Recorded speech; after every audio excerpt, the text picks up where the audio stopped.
El manifiesto comunista. Continuación.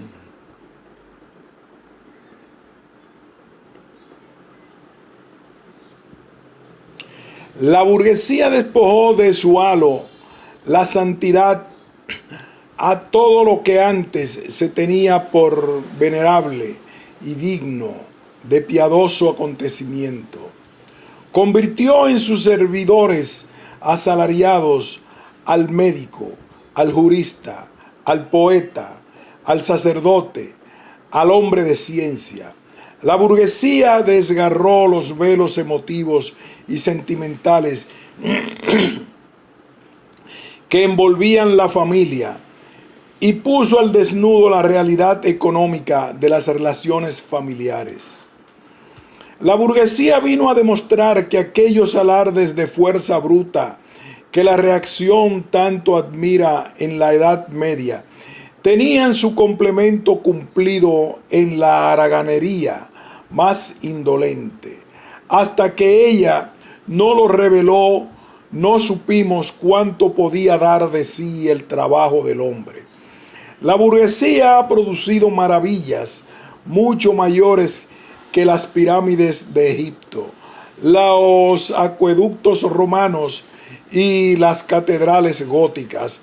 Ha acometido y dado cima a empresas mucho más grandiosas que las emigraciones de los pueblos y las cruzadas. La burguesía no puede existir si no es revolucionando incesantemente los instrumentos de la producción, que tanto vale decir el sistema todo de la producción y con él todo el régimen social. Lo contrario de cuantas clases sociales la precedieron, que tenían todas por condición primaria de vida la intangibilidad del régimen de producción vigente. La época de la burguesía se caracteriza y distingue de todas las demás por el constante y agitado desplazamiento de la producción, por la conmoción ininterrumpida de todas las relaciones sociales, por una inquietud y una dinámica incesantes. Las relaciones inconmovibles y mojosas del pasado, con todo su séquito de ideas y creencias viejas y venerables, se derrumban y las nuevas envejecen antes de echar raíces. Todo lo que se creía permanente y perenne se esfuma. Lo santo es profanado y al fin el hombre se ve constreñido por la fuerza de las cosas a contemplar con mirada fría su vida y sus relaciones con los demás. La necesidad de encontrar mercados espolea a la burguesía de una punta a otra del planeta. Por todas partes anida, en todas partes construye, por doquier establece relaciones. La burguesía, al explotar el mercado mundial, da a la producción y al consumo de todos los países un sello cosmopolita. Entre los lamentos de los reaccionarios, destruye los cimientos nacionales de la industria. Las viejas industrias nacionales se vienen a tierra, arrolladas por otras nuevas, cuya instauración es problema vital para todas las naciones civilizadas. Por industrias que ya no transforman como antes las materias primas del país, sino las traídas de los climas más lejanos y cuyos productos encuentran salida no solo dentro de las fronteras, sino en todas las partes del mundo. Brotan necesidades nuevas que ya no bastan satisfacer como en otro tiempo los frutos del país, sino que reclaman para su satisfacción los productos de tierras remotas. Ya no reina aquel mercado local y nacional que se bastaba a sí mismo y donde no entraba nada de fuera. Ahora la red del comercio es universal y en ella entran, unidas por vínculos de interdependencia, todas las naciones. Y lo que acontece con la producción material, acontece también con la del espíritu. Los productos espirituales de las diferentes naciones vienen a formar un acervo común. Las limitaciones y peculiaridades del carácter nacional van pasando a segundo plano y las literaturas locales y nacionales confluyen todas en una literatura universal. La burguesía, con el rápido perfeccionamiento de todos los medios de producción, con las facilidades increíbles de su red de comunicaciones, lleva la civilización hasta las naciones más salvajes. El bajo precio de las mercancías es la artillería pesada con la que derrumban todas las murallas de la China, con la que obliga a capitular a las tribus bárbaras más ariscas en su odio contra el extranjero. Obliga a todas las naciones a abrazar el régimen de producción de la burguesía o perecer. Las obliga a implantar en su propio seno la llamada civilización, es decir, a hacerse burgueses. Crea un mundo hecho a su imagen y semejanza. La burguesía somete el campo al imperio de la ciudad, crea ciudades enormes, intensifica la población urbana en una fuerte proporción respecto a la campesina y arranca a una parte considerable de la gente del campo el cretinismo de la vida rural, y del mismo modo que somete el campo a la ciudad, somete los pueblos bárbaros y semibárbaros a las naciones civilizadas, los pueblos campesinos a los pueblos burgueses, el oriente al occidente. La burguesía va aglutinando cada vez más los medios de producción, la propiedad y los habitantes del país, aglomera la población, centraliza los medios de producción y concentra en manos de unos cuantos la propiedad. Este proceso tenía que conducir por fuerza lógica a un régimen de centralización política.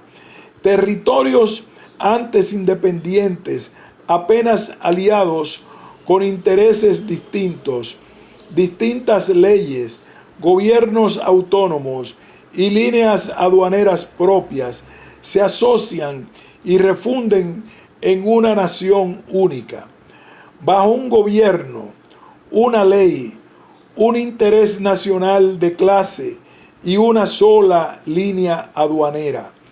En el siglo corto que lleva de existencia como clase soberana, la burguesía ha creado energías productivas mucho más grandiosas y colosales que todas las pasadas generaciones juntas. Basta pensar en el sometimiento de las fuerzas naturales por la mano del hombre, en la maquinaria, en la aplicación de la química a la industria y la agricultura, en la navegación de vapor, en los ferrocarriles, en el telégrafo eléctrico, en la roturación de continentes enteros, en los ríos abiertos a la navegación, en los nuevos pueblos que brotaron de la tierra, como en Salmo. ¿Quién en los pasados siglos pudo sospechar siquiera que en el regazo de la sociedad fecundada por el trabajo del hombre, yaciesen soterradas tantas y tales energías y elementos de producción? Hemos visto que los medios de producción y transporte sobre los cuales se desarrolló la burguesía brotaron en el seno de la sociedad feudal.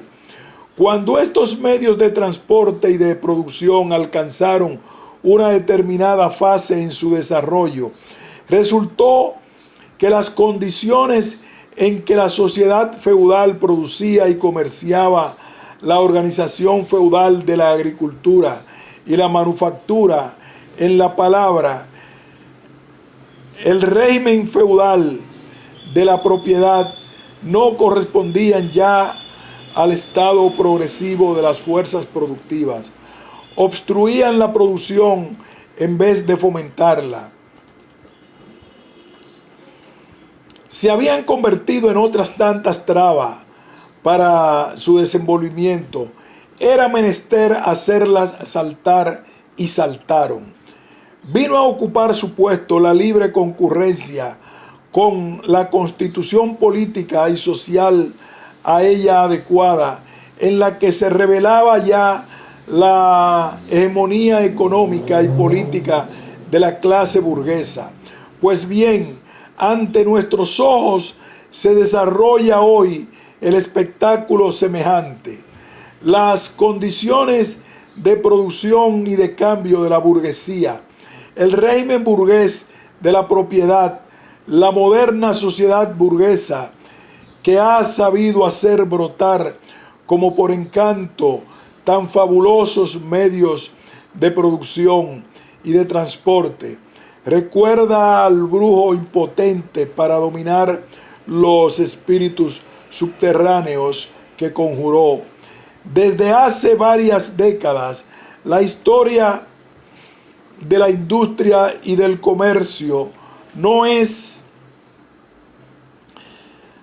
más que la historia de las modernas fuerzas productivas que se rebelan contra el régimen vigente de producción, contra el régimen de la propiedad, donde residen las condiciones de vida y de predominio político de la burguesía.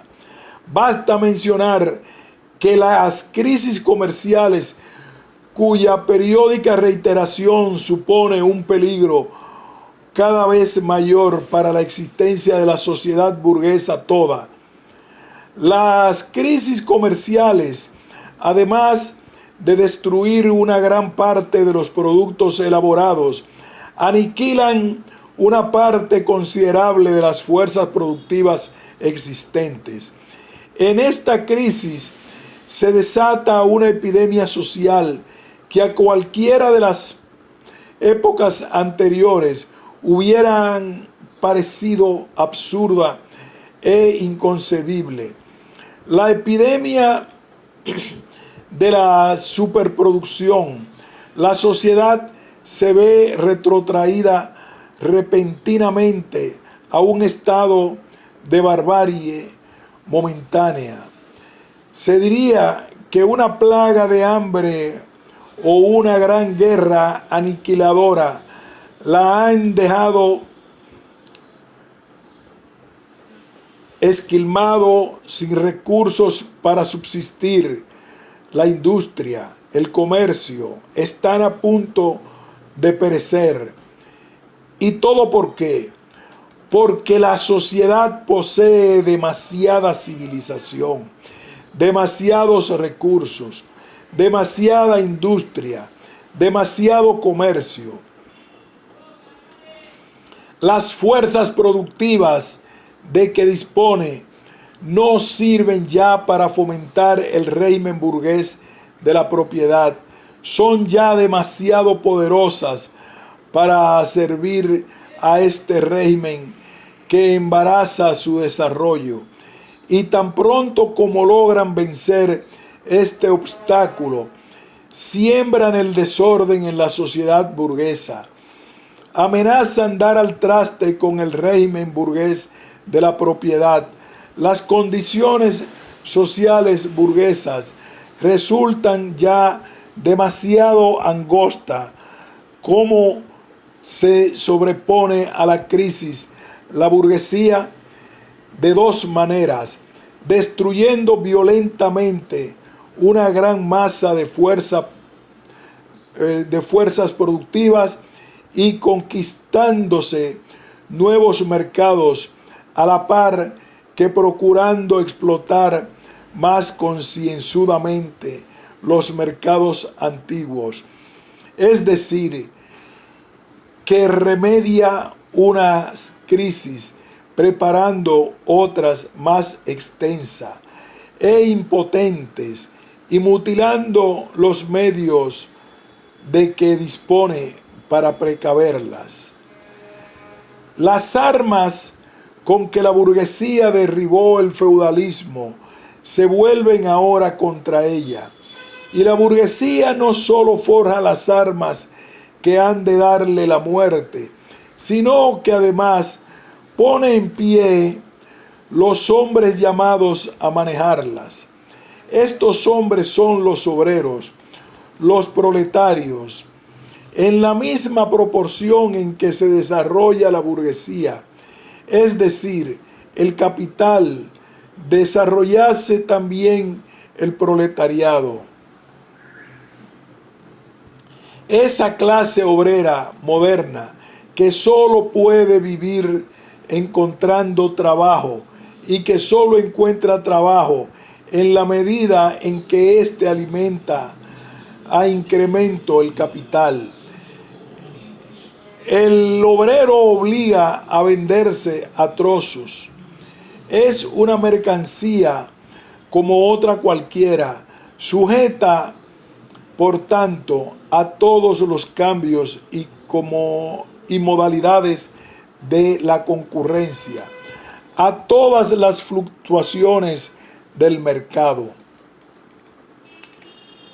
La extensión de la maquinaria y la división del trabajo quitan a éste, en el régimen proletario actual, todo carácter autónomo, toda libre iniciativa y todo encanto para el obrero.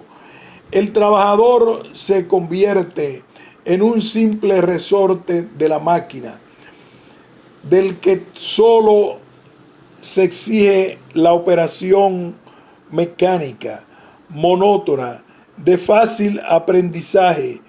Por eso, los gastos que supone un obrero se reducen sobre poco más o menos al mínimo de lo que necesita para vivir y para perpetuar su raza. Y ya se sabe que el precio de una mercancía,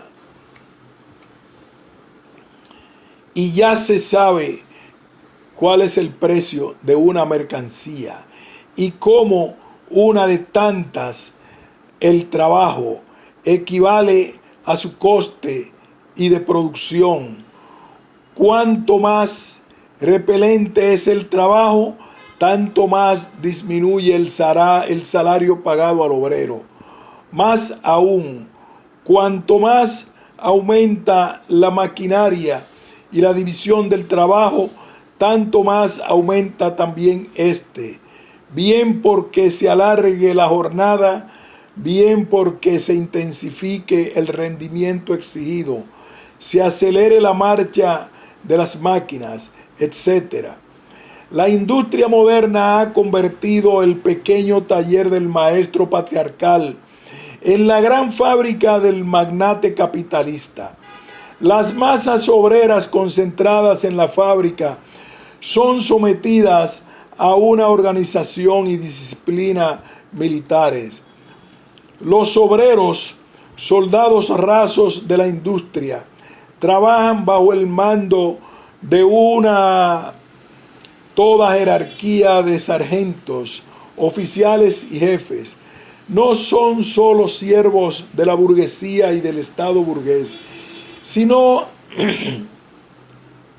que están todos los días y a todas horas bajo el yugo esclavizador de la máquina, del contramaestre y sobre todo del industrial burgués, dueño de la fábrica. Y este despotismo es tanto más mezquino, más execrable, más indignante, cuanto mayor es la franqueza con que proclama que no tiene otro fin que el lucro. Cuanto menores son la habilidad y la fuerza que reclama el trabajo manual, es decir, cuanto mayor es el desarrollo adquirido por la moderna industria, también es mayor la proporción en que el trabajo de la mujer y el niño desplaza al del hombre. Socialmente ya no rigen para la clase obrera esas diferencias de edad y de sexo. Son todos, hombres, mujeres y niños, meros instrumentos de trabajo, entre los cuales no hay más diferencias que la del coste. Y cuando ya la explotación del obrero por el fabricante ha dado su fruto y aquel recibe el salario, caen sobre él los otros representantes de la burguesía, el casero, el tendero, el prestamista, etc. Toda una serie de elementos modestos que venían perteneciendo a la clase media, pequeños industriales, comerciantes y rentistas, artesanos y labriegos, son absorbidos por el proletariado, unos porque su pequeño caudal no basta para alimentar las exigencias de la gran industria y sucumben arrollados por la competencia de los capitales más fuertes, y otros porque sus aptitudes quedan sepultadas bajo los nuevos progresos de la producción. Todas las clases sociales contribuyen pues a nutrir las filas del proletariado. El proletariado recorre diversas etapas antes de fortificarse y consolidarse, pero su lucha contra la burguesía data del instante mismo de su existencia. Al principio son obreros aislados, luego los de una fábrica, luego los de toda una rama de trabajo, los que enfrentan en una localidad, los que se enfrentan en una localidad con el burgués que personalmente los explota. Sus ataques no van contra el régimen burgués de producción, van siempre contra los propios instrumentos de la producción. Los obreros sublevados destruyen las mercancías ajenas que les hacen la competencia, destrozan las máquinas, pegan fuego a las fábricas, pugnan por volver a la situación ya enterrada del obrero medieval. En esta primera etapa los obreros forman una masa diseminada por todo el país y desunida por la concurrencia. Las concentraciones de masas de obreros no son todavía fruto de su propia unión, sino fruto de la unión de la burguesía, que para alcanzar sus fines políticos propios tiene que poner en movimiento, cosa que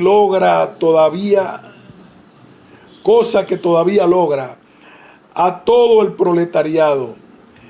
En esta etapa, los proletarios no combaten contra sus enemigos, sino contra los enemigos de sus enemigos, contra los vestigios de la monarquía absoluta, los grandes señores de la tierra, los burgueses no industriales, los pequeños burgueses.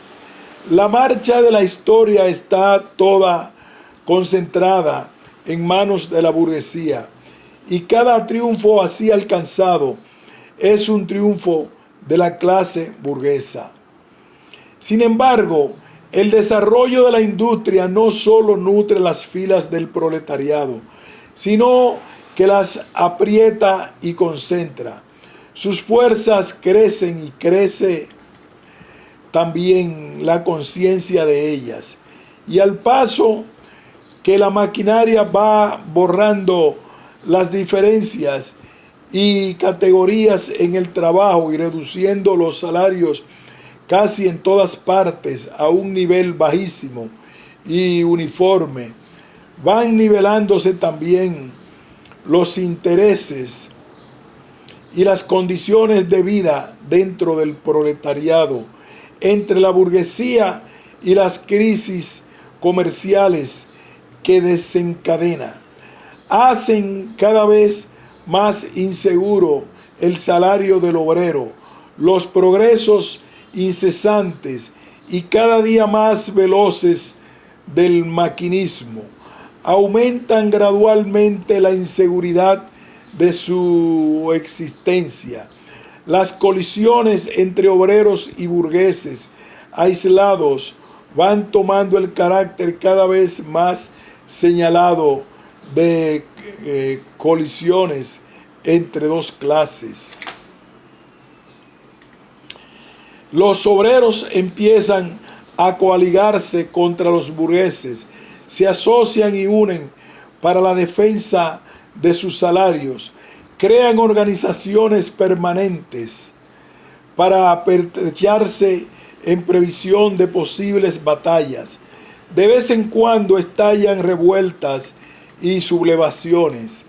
Los obreros arrancan algún triunfo que otro, pero transitorio siempre. El verdadero objetivo de estas luchas no es proseguir un resultado inmediato, sino ir extendiendo y consolidando la unión obrera. Coadyuvan a ello los medios cada vez más fáciles de comunicación, creados por la gran industria y que sirven para poner en contacto a los obreros de las diversas regiones y localidades. Gracias a este contacto, las múltiples acciones locales que en todas partes presentan idéntico carácter se convierten en un movimiento nacional, en una lucha de clases, y toda lucha de clases es una acción política. Las ciudades de la Edad Media, en sus caminos vecinales, necesitaron siglos enteros para unirse con las demás. El proletariado moderno, gracias a los ferrocarriles, han creado su unión en unos cuantos años. Esta organización de los proletarios como clase, que tanto vale decir como partido político, se ve minada a cada momento por la concurrencia desatada entre los propios obreros, pero avanza y triunfa siempre, a pesar de todo, cada vez más fuerte, más firme, más pujante, y aprovechándose de las discordias que surgen en el seno de la burguesía, impone la sanción legal de sus intereses propios. Así nace en Inglaterra la ley de la jornada de 10 horas. Las colisiones producidas entre las fuerzas de la antigua sociedad imprimen nuevos impulsos al proletariado. La burguesía lucha incesantemente, primero contra la aristocracia, luego contra aquellos sectores de la propia burguesía cuyos intereses chocan con los progresos de la industria, y siempre contra la burguesía de los demás países. Para librar estos combates no tiene más remedio que apelar al proletariado, reclamar su auxilio, arrastrándolo así a la palestra política. y de este modo le suministra elementos de fuerza, es decir, armas contra sí misma.